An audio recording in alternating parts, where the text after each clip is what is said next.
In room 312, the lights had been dimmed for hours. A nurse had stopped by to check vitals, whispered something kind, and left again, letting the door ease shut with a soft click. Now only two beings remained inside that room. One of them was a baby, 6 months old, still too small for the crib they had wheeled in, curled on her side, her arms limp at her sides, her legs unmoving beneath the soft fleece blanket. Her name was Mira, born 3 months early, diagnosed with congenital spinal muscular atrophy before her first smile ever reached her mother's camera. She couldn't sit, couldn't crawl, could barely lift her head for more than a few seconds. Her lungs fought harder than they should have. Her fingers barely curled. The other was a puppy, barely 10 weeks old, with oversized paws, floppy ears, and fur the color of wet sand. He had been brought in by a volunteer program, comfort companions, they called them. Dogs trained to sit quietly beside patients too young to speak or too scared to be alone. But this pup was different. He had no name yet, no training. He wasn't supposed to be there. He had wandered in during a storm 2 nights before, soaked and shivering, tail tucked tight under his belly, and somehow ended up in the hallway just outside Mira's room. The nurse on duty, too exhausted to follow protocol, had simply let him stay, just until morning, she'd said. But morning had come and gone, and no one had the heart to move him, because something had happened that night. The cameras didn't catch it. The nurses didn't witness it. But when they returned to the room just after 3 a.m., Mira, who had never once fallen asleep without oxygen monitors blaring and arms twitching, was resting, deeply, peacefully, with the puppy curled beside her, crib, head resting on the edge of her mattress, as if he had been holding vigil all night. Doctors had said the baby barely responded to sound, barely cried, didn't startle at loud noises, but somehow when the puppy breathed beside her, something inside her shifted. Her heartbeat slowed, her tiny fingers curled gently. Her face, always tense, had softened. No one could explain it, but they let the puppy stay. And now, on the 3rd night, with the wind howling outside and the halls dimly lit, the little pup sat quietly on the floor beside Mira's bed. He didn't bark, didn't whine, he simply watched. Mira stirred slightly in her sleep, her chest rising shallow but steady. A soft whimper escaped her lips, barely a sound at all. The puppy lifted his head. He stood. He padded slowly toward the edge of the bed and placed his tiny front paws against the metal bar. He couldn't reach her. He was too small, but he stretched anyway, pressing his snout between the rails, letting his warm breath reach her cheek. And in that moment, Mira's eyes fluttered. Then her mouth moved. Not a cry, not a word, a smile. It was small, barely there, but it was real. Her first, and no one saw it but the puppy. The nurse found them like that at shift change, Mira asleep again, deeper than they'd ever seen her, her little fist gently clinging to the blanket, while the puppy lay curled under the bed, nose sticking out, tail tapping every few seconds as if keeping time with the sound of her breathing. The doctors still didn't believe it. Not fully, but the staff began calling him Hope, because that's what he brought, and what he was about to do next would leave them speechless. The hospital staff tried not to use the word miracle, but after that 3rd night, it whispered through the corridors like a secret. Mira's name, once attached to sterile phrases like non-responsive and advanced degeneration, was now spoken alongside raised eyebrows and cautious hope. The monitors still showed what they had always shown: slow respiratory effort, limited motor response, muscle weakness below the neck. But the difference was in the rhythm of her sleep, in the quiet calm that lingered in the room since the puppy's arrival. He had no name on paper, but the nurses now called him Hope, and the name clung to him like it belonged there from the start. Hope didn't act like a service animal or a therapy companion. He didn't sit on command or fetch anything. He simply stayed close, always close, to Mira. And something about that closeness was doing what all the machines and medications hadn't. By the 4th day, a quiet agreement settled over the staff. No one questioned where the puppy came from anymore. No one asked when animal control would be called. Hope had become part of the routine. When Mira was fed through her tube, he sat with his chin on the mattress. When she was bathed and changed, he paced just outside the curtain, alert but patient. And when the room filled with silence again, he was back at her side, body pressed gently beneath the crib, tail thumping lightly against the floor. But the real turning point came on the 5th morning. A new doctor, Dr. Salinas, a pediatric neurologist from out of state, had come in for a consult. She was known for being direct, methodical, and not easily swayed by sentiment. Mira's chart had been flagged for her because of anomalous behavioral change. A note from the night nurse had read, "Patient appears to rest longer and more peacefully when puppy is present. No measurable clinical improvement, but family and staff report consistent positive behavioral change." Dr. Salinas entered the room with cool professionalism, arms crossed, clipboard tucked under one elbow. Hope lay in his usual spot, head resting on his paws, eyes open and watching. She spoke with Mira's attending first, then reviewed the records. Then she watched, and for over an hour, nothing happened. Mira lay still. Monitors beeped. Hope didn't move. Until Mira's hand, her left hand, the weaker one, twitched, just once, then again. A slow, uncertain movement that drew no sound from her, no change in her vitals, but it was unmistakable. Hope raised his head. He moved toward her gently, resting, his snout near her arm, and Mira's fingers curled toward his nose. Dr. Salinas leaned forward. "That wasn't a reflex," she said under her breath. No one replied. Because it wasn't. Reflexes are sudden and empty. This was intentional, slow, small, but undeniably deliberate. Dr. Salinas requested a video monitor to be installed. She scheduled a follow-up EEG. She began reviewing Mira's original scans. But for all her expertise, she still didn't understand what she saw next. That evening, as a storm rolled over the city and thunder shook the windows, the building flickered with power outages. Emergency systems held, but most of the patients were unsettled. Crying echoed down the halls. Staff worked double to calm infants and toddlers in distress, except for room 312. There, in a crib too large for her tiny frame, Mira lay wide-eyed, blinking slowly as flashes of lightning lit the room. Her arms, still frail, shifted beneath the blanket. Her head turned to the left, and when a deep boom cracked the sky directly above, she whimpered, but not in fear. She whimpered toward the space where Hope had been lying, and the puppy, alert, even before the sound finished, was already at her side. He didn't bark. He didn't jump. He climbed onto the chair beside the crib, placed his paws over the edge, and slowly pressed his nose to her cheek. Mira let out a small sound.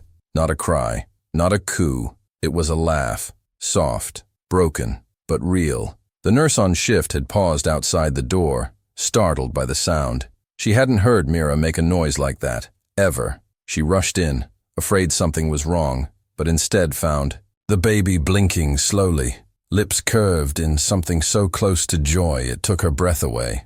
Hope was still watching her, tail tapping, body still as if knowing that movement would break the moment. Mira's mother arrived minutes later, soaking from rain, her eyes puffy with stress and exhaustion. The nurse told her what happened. She didn't believe it, not until she saw the footage, not until she stood beside the crib, whispered her daughter's name, and Mira's eyes followed her voice with a softness that hadn't been there before. And not until the doctor came back the next day, looked at the EEG results and said quietly, "She's responding to stimuli." It wasn't a recovery, not yet. The road ahead was still uncertain. The condition hadn't changed, but Mira's brain was awakening.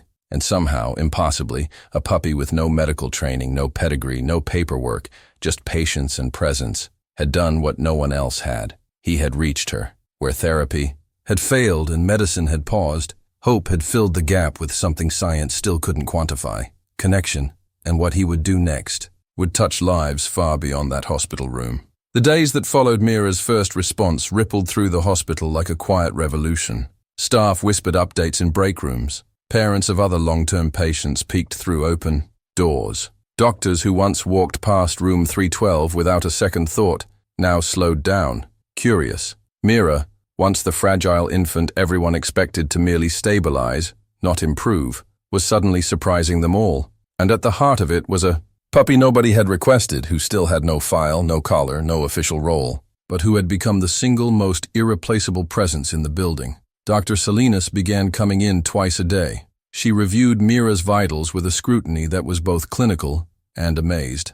Mira had started showing increased oxygen efficiency. Her muscle tone had not measurably improved yet, but her responses had. She blinked when her name was called. She turned her head toward familiar voices. When Hope licked her hand, she didn't just tolerate it. She reached back. It was slow. It was faint, but it was intentional. And every time she did, Hope's tail wagged with that same quiet rhythm, as if the two of them had developed a language no one else could hear. But the hospital administration began asking questions, paperwork questions, safety protocol questions. A visiting supervisor wanted to know why an untrained, unregistered animal was being allowed unsupervised access to a critical pediatric patient. There were meetings. There were forms. There was talk of removing the puppy until he could be evaluated. Hope didn't understand any of that. He only understood when Mira cried during her respiratory therapy session. He understood when she whimpered during blood draws and stared at the ceiling with wide, frightened eyes.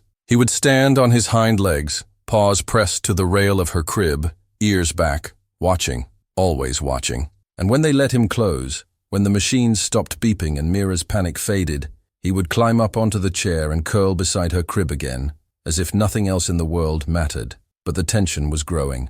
Mira's mother, Liana, heard the whispers. One nurse warned her gently that administrators were preparing to transition the dog out of the room for liability reasons. Liana didn't raise her voice. She didn't make threats. She just picked up a pen and wrote a statement by hand.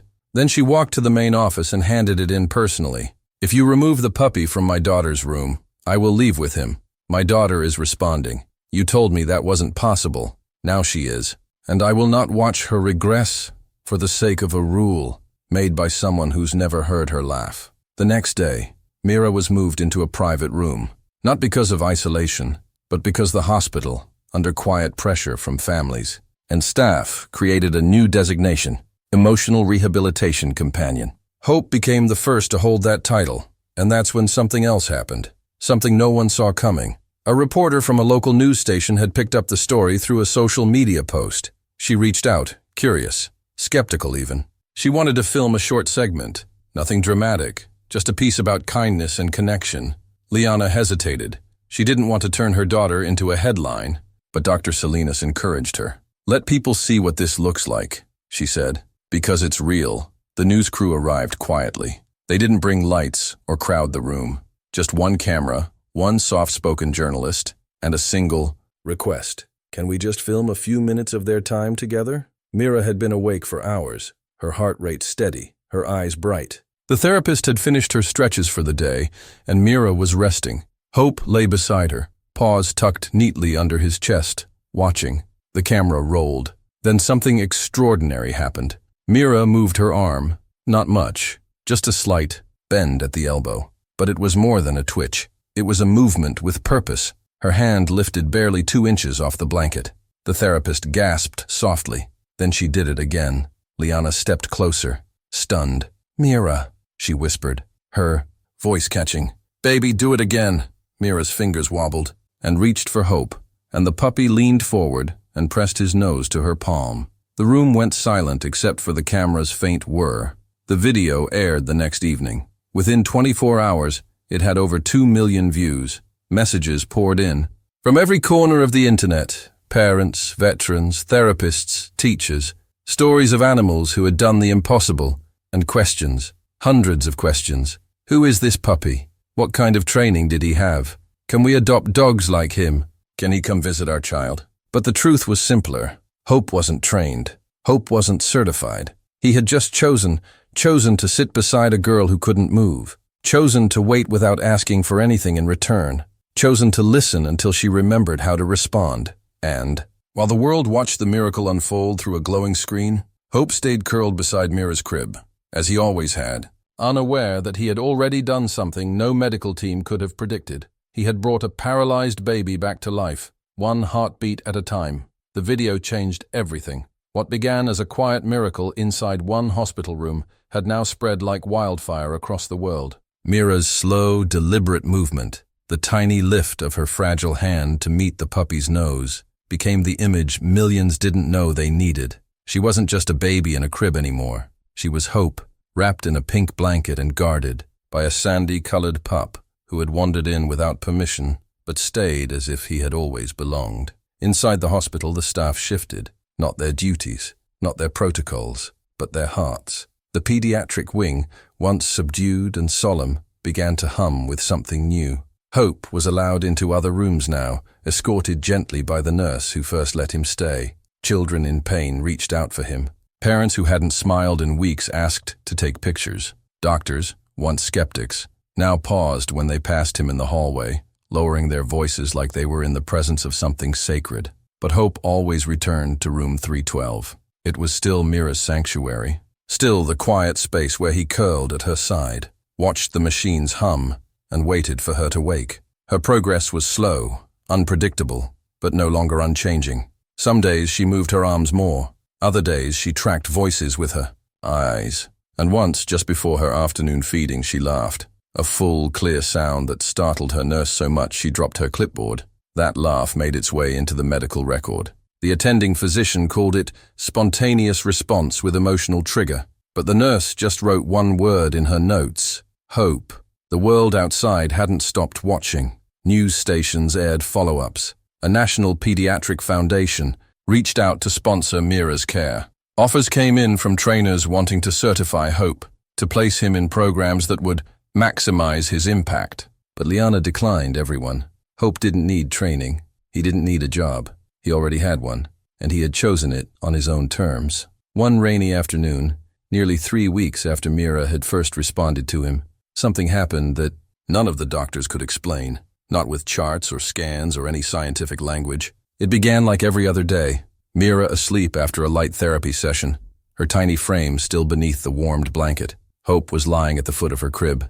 The TV in the corner played soft music, and the nurse had stepped out for just a moment. Then Mira moved again. This time, it was her head. She turned it to the left, her neck struggling for just a second before she rested it on the other side. Then she blinked. Once, twice. Slowly, her arm lifted again, shakier than before, but higher this time.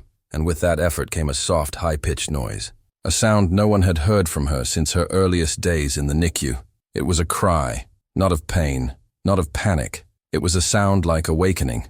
Hope lifted his head immediately, ears alert, and moved to her side. He stood up on his back legs, placed his paws on the crib rail, and reached her face with his nose. Mira let out another small sound, a squeak of recognition. Then her hand rose once more and landed against his muzzle, trembling but steady. That moment was caught on the hallway monitor.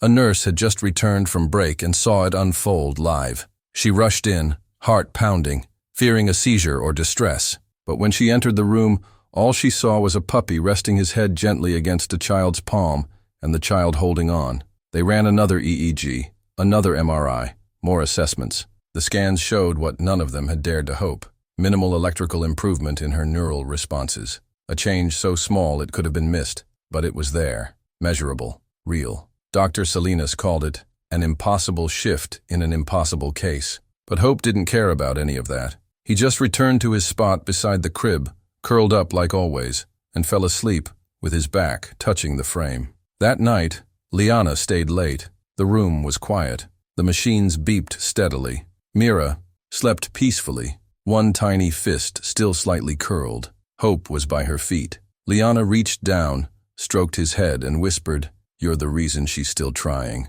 You know that, don't you?"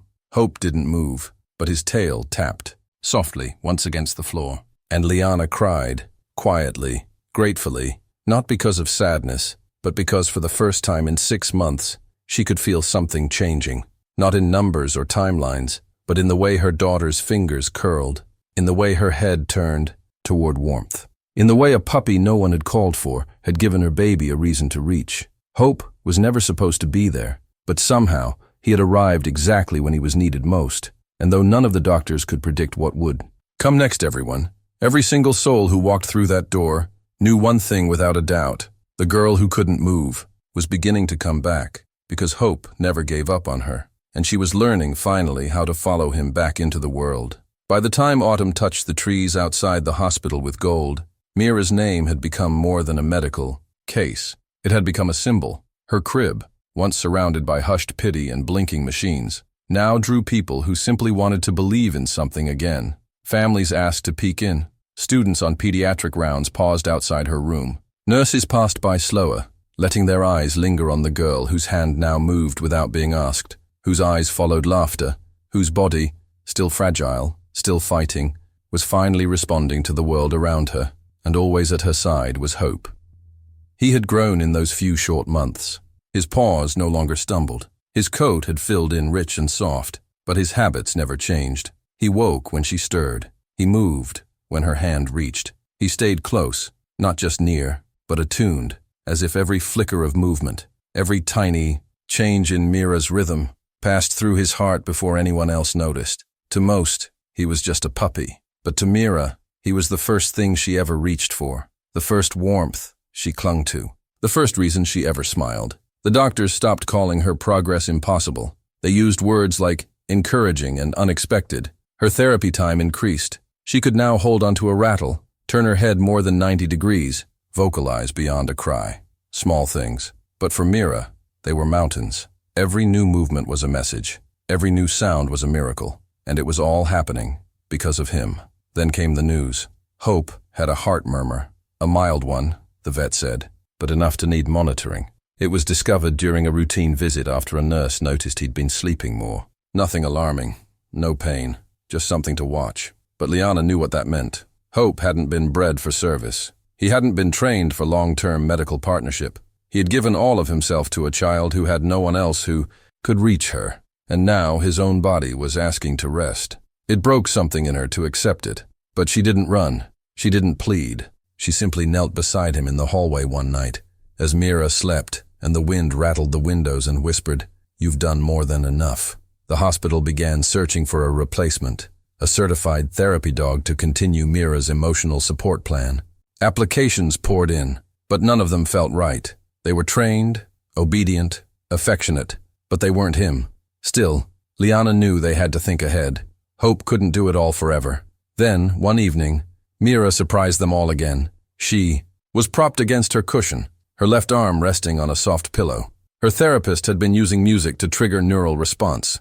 The session was almost over when a toy ball rolled off the edge of the table. It bounced once, then rolled toward the floor. Hope watched it, barely moving. But before he could react, Mira did. She reached. Her hand followed the path of the ball. Her fingers extended, slow, clumsy, determined, and brushed the edge of the tray. She didn't grab it. She didn't lift it, but she reached. The therapist froze. Liana covered her mouth. Hope thumped his tail once and let out a soft huff. Mira turned to him. It was slight, but intentional. A look, a sound, a memory. She had followed his gaze. And suddenly, Liana realized what was happening. Hope had taught her daughter how to pay attention to the world, how to follow movement, sound, warmth. He had been her mirror, her tether. But now, Mira wasn't just responding to him. She was learning to respond without him. Hope had shown her the way back. And now, finally, she was beginning to walk it on her own. That night, they let Hope sleep in his usual spot for the last time. Mira, half awake from a nap, reached for his ear. He licked her fingers once, rested his head beside her, and let out a deep sigh. Liana stroked his fur and whispered, "You changed her life. You gave her life." The next morning, Hope was picked up by a rescue organization partnered with the hospital, not as a stray, not as a patient, but as a companion who had completed a mission. He was placed in a quiet foster home with a young boy recovering from grief, a child who hadn't spoken since losing his father. The reports began pouring in within days. The boy was talking, smiling, sitting up straighter. Another miracle unfolding, quiet, gentle, familiar. And Mira, she didn't forget him. Each time someone said the name Hope, she blinked and moved, her hands more. Each time a dog barked in the distance, she turned her head. Her heart still held him, even as her body learned how to live beyond him. By winter, Mira could sit with support. She could respond to simple cues, hold a spoon, and, on rare and miraculous days, let out a sound that sounded almost like a giggle. And on her wall, framed above her crib, was a single photo, a tiny baby girl paralyzed and sleeping, and beside her, a puppy too small for the bed, resting his head beside her cheek. Underneath, in soft ink, were the words, "He came in out of the rain," and brought her back into the light. And that was how Hope stayed, not just in memory, not just in story, but in every motion Mira made from that day on. Because some healers wear white coats, and others wear fur and wait beside cribs until the silence finally breaks.